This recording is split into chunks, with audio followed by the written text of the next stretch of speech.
C'est Halloween et comme vous le savez, c'est la période de l'année au cours de laquelle sortent les clowns tueurs pour terroriser tout le monde. Et bien sûr, les youtubeurs saisissent cette occasion pour faire le buzz. Mais certains d'entre eux, malheureusement, décident de faire des fakes et des mises en scène totalement bidons, tout ça pour faire le buzz. N'oubliez pas que si vous ne voulez pas vous faire attraper par un clown maléfique, il faut que vous likez cette vidéo, que vous vous abonnez et que vous mettiez la petite cloche. Si vous faites tout ça et que vous me le dites en commentaire, j'irai adorer votre commentaire. Je fais des dédicaces à quelques abonnés chanceux en fin de vidéo, donc restez jusque là. C'est Strawberry, c'est parti pour les 5 youtubeurs qui ont fait des vidéos fake sur les clowns tueurs. Numéro 5, The R3D. The R3D est un youtubeur français très varié. On suit ses périples quotidiens, comme lorsque récemment il était avec un de ses amis et qu'il faisait un wheeling challenge qui consiste à rouler sur la roue arrière seulement. Tout se passe bien lorsque tout à coup, stupeur, un clown tueur arrive de nulle part comme par hasard et s'attaque aux deux adolescents. Bon eh bien ça se voit tout de suite lorsqu'on voit la vidéo qu'il s'agit d'un fake. Déjà, la probabilité qu'il se retrouve au bon endroit au bon moment pour que vienne un clown tueur est extrêmement faible. Surtout que le mec a vraiment beaucoup de chance parce que c'est la deuxième fois qu'il tombe comme ça par hasard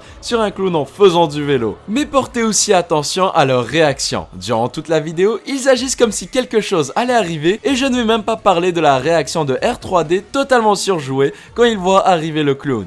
De plus, vous pouvez voir toutes les vidéos de la chaîne, un challenge à vélo ne correspond pas du tout à son style de vidéo. Pour finir, regardez la miniature de la vidéo. Pour la prendre, il aurait fallu que quelqu'un prenne le temps de photographier calmement la scène. Or, comme on le voit, il n'y a que les deux amis et personne d'autre n'est présent. Lorsqu'ils voient le clown, les deux s'enfuient et R3D prend la caméra et s'enfuit sans continuer à filmer et sans pouvoir prendre la photo. Mais bon, quand même, ils ne sont pas de mauvaise foi, ils avouent à la fin que c'était un fake. Numéro 4, Tarek en IRL. Bon là franchement je ne pense même pas devoir vous donner des arguments pour vous prouver que c'est un fake tellement c'est évident. Honnêtement je pense même que Tarek se moquait juste des youtubeurs qui font du fake en faisant comme eux mais en 1000 fois plus pire. La chaîne depuis plus de 2 semaines se concentre uniquement sur les clowns tueurs quitte à faire que du fake. C'est presque une série son histoire avec le clown tueur tellement il a fait de vidéos sur ça. Bon je vous le dis c'est totalement fake, les réactions sont juste ultra fausses, le clown réagit comme si c'était son pote, enfin bref c'est que du fake.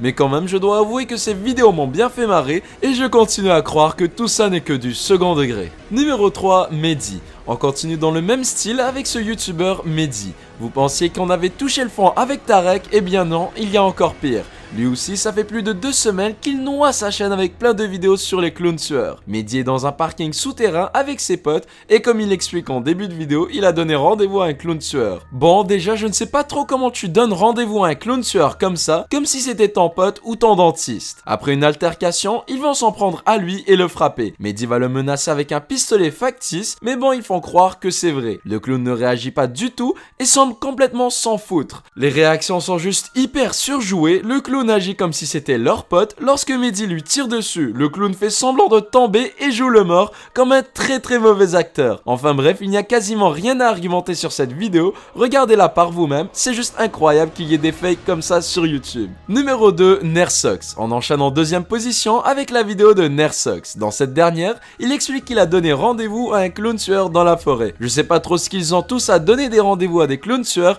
mais bon, continuons. Au milieu de la vidéo, alors qu'il nous parle, il se met à courir comme ça, je sais pas, peut-être qu'il est schizophrène ou qu'il entend des voix, mais comme ça il commence à courir tout seul. Dans la vidéo il dit que c'est le clown qui lui a lancé une pierre, mais bon on ne voit rien du tout et encore une fois Nerox s'est piégé tout seul avec sa Minia. Sur sa Minia on voit très bien qu'il y a le clown qui lui court derrière, mais là sur la vidéo on ne voit rien du tout. Alors comment a-t-il pu prendre cette photo? Je ne sais pas, peut-être bien qu'il lui a donné rendez-vous pour prendre une photo. Enfin bref, je ne sais pas comment ce genre de vidéo totalement fake arrive à faire autant de vues. Numéro 1, l'Alien. Les clowns tueurs débarquent à Nancy, la ville de la Team LaSalle. Ce n'est plus du GTA, c'est un film d'horreur maintenant, avec les dernières vidéos de l'Alien et de Boubou. Bien sûr, cette fois-ci, c'est une mise en scène hilarante, mais au moins, c'est assumé. L'enfant clown est sûrement l'un de leurs amis qui s'est prêté au jeu pour réaliser cette vidéo. Et bon, Boubou a aussi fait une vidéo sur les clowns et il a avoué que ce n'était qu'une mise en scène pour rire un peu. Et je dois avouer que j'ai quand même trouvé les deux vidéos à mourir de rire. Ça reste toujours mieux que les vidéos fake qui ne sont là que pour buzzer et qui prennent les gens pour des imbéciles. Merci d'avoir regardé regardé cette vidéo jusqu'à la fin, n'oubliez pas de lâcher un like et de vous abonner si vous aussi vous en avez marre de ces vidéos fake. Je vous rappelle que pour pouvoir recevoir une dédie, il faut avoir liké la vidéo, activé la petite cloche et dire en commentaire que vous l'avez fait. Plus vous êtes actif sur la chaîne, plus vous augmentez vos chances de recevoir une dédie. Donc dédicace pour aujourd'hui à Mathéo Fermant, à Lolo X Gamer et à Ethan Délire. Continuez comme ça les amis, vous êtes au top. Moi je vous laisse à une prochaine vidéo, ciao tout le monde.